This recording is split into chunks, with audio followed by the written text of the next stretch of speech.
Diabetes রোগীদের অনেক সময় দেখা যায় যে শরীরের মধ্যে খারাপ লাগে, কি ধরনের খারাপ লাগে সেটাও সেই স্পেসিফিক ভাবে বলতে পারে না, এবং দেখা যাচ্ছে কোনো শরীরে শক্তি পাচ্ছে না, হাত পায়ে জোর পাচ্ছে না।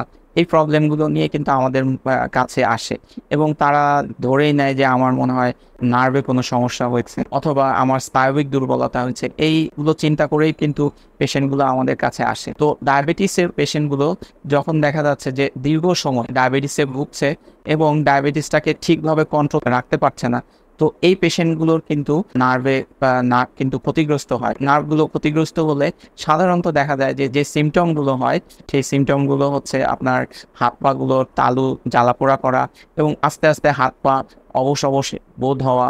এবং এটা প্রথমে শুরু হয় কিন্তু পা থেকে, আস্তে আস্তে আস্তে আস্তে এটা উপরের দিকে উঠতে থাকে, এবং এক পর্যায়ে যে কিন্তু হাত এবং দুই হাতের তালু কিন্তু অবশ অবশ ভাব বোধ করতে থাকে। এবং এই পেশেন্টগুলো কিন্তু ধীরে ধীরে হাত পায়ে কিন্তু এই অবশ ভাব থেকে এবং ঝিনঝিন ভাব থেকে আস্তে আস্তে হাত পায়ের কিন্তু একটু দুর্বলতাও বোধ করতে পারে।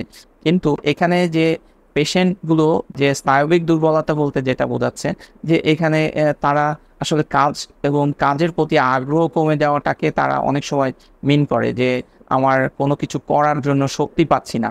এটা আসলে মূলত আমরা দেখতে পাই যে মূলত ডায়াবেটিস রোগীগুলো যখন ডিপ্রেশনে থাকে তখন কিন্তু তার মনের জোরটা অনেক কমে যায়, তখন সে কিন্তু কাজকর্মে কোনো আগ্রহ পায় না, সেইটাকে সে আসলে মিন করে স্নায়বিক দুর্বলতা।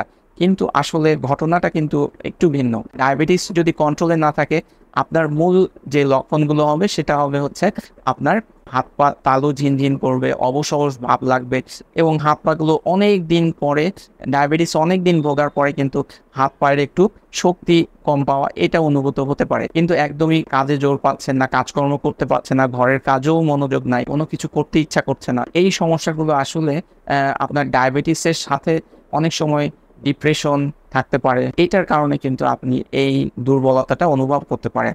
তো আপনি এরকম সমস্যায় পড়লে অবশ্যই একজন অভিজ্ঞ ডাক্তারের পরামর্শ নেবেন, এবং অভিজ্ঞ ডাক্তার আপনাকে হচ্ছে পরীক্ষা নিরীক্ষা করবে, আপনার নার্ভের টেস্ট করবে, করে আসল কারণটা নির্ণয় করে তারপরে আপনার চিকিৎসার একটা ব্যবস্থা করবে। ধন্যবাদ।